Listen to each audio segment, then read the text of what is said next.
Hi everybody and welcome to the channel. I thought I'd do a quick video on my 1947 Plymouth and kind of let you know where it's at and what I plan on doing next to it. So I bought this way back in 2015, and shortly after that we bought a new place and moved with no garage. So the garage had to be built, and there was other things that were more pressing than working on this Plymouth. So I took a break from this for quite a while.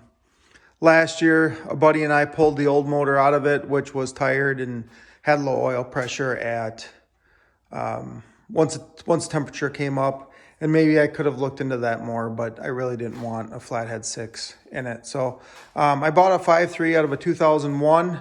I did recess the firewall, and I used a wheelbarrow to do that, which was probably, I had heard about people doing that, and I thought it'd be a good idea and be kind of fun to do, which it was, except the only problem is I bought a Chinese wheelbarrow, and the steel is so thin that it's really difficult to weld to. So if you're going to do that, you either probably want to buy an older one that's not made in China, or possibly I guess if I were to do it again, I'd probably just get the recessed firewall that you can buy off of Speedway or Jegs or Summit or something like that. But live and learn. The motor mounts are Speedway motor mounts. Those are mostly welded in. That's one of the next things I'm going to do. Yeah, that's it for that. I'll raise it up and kind of show you what's going on now. Just a minute.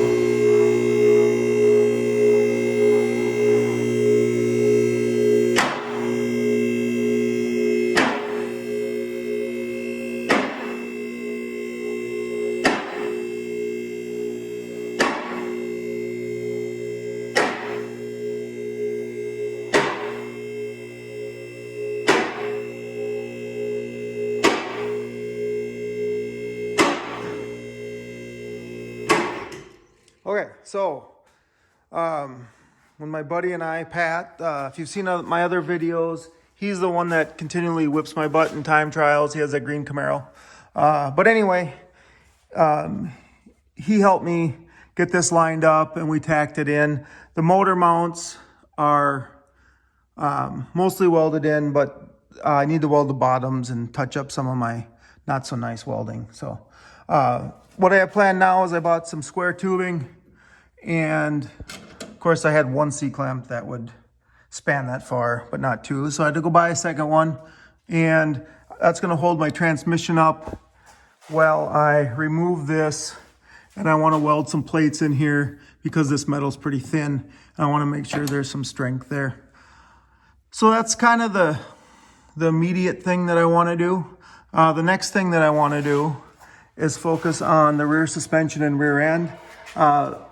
I did get an 8.8, and I'll bring you over there in a second, but probably need to remove the old performance exhaust system, maybe come up with something a little bit better. I would like to put a triangulated 4-link in it.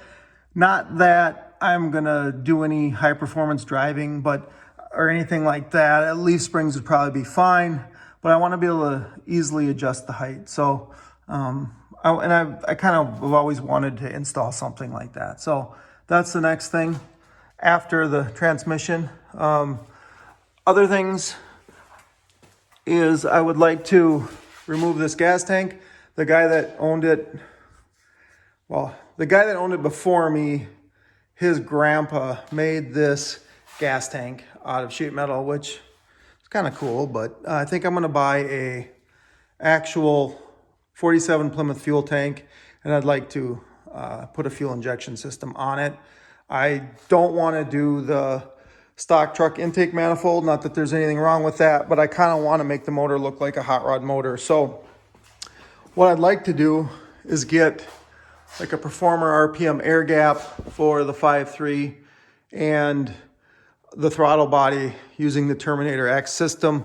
The Mustang that I have that I bracket race currently has the Phytech system, and although I've had okay luck with that, I think I'd like to try the Holly. So that's kind of where we're at there.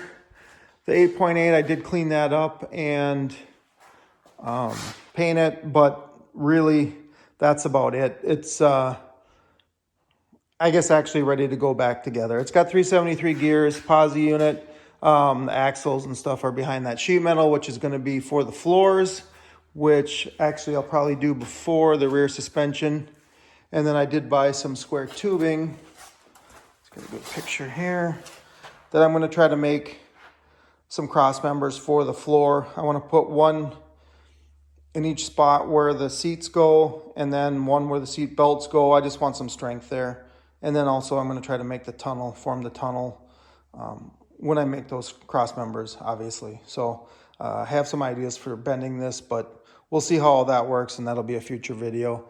Hopefully I can get some time to work on this before the snow is all gone, which it's pretty bad here. So it'll probably be a while before the snow is gone. And I'd like to apologize to my #1 subscriber, Nick.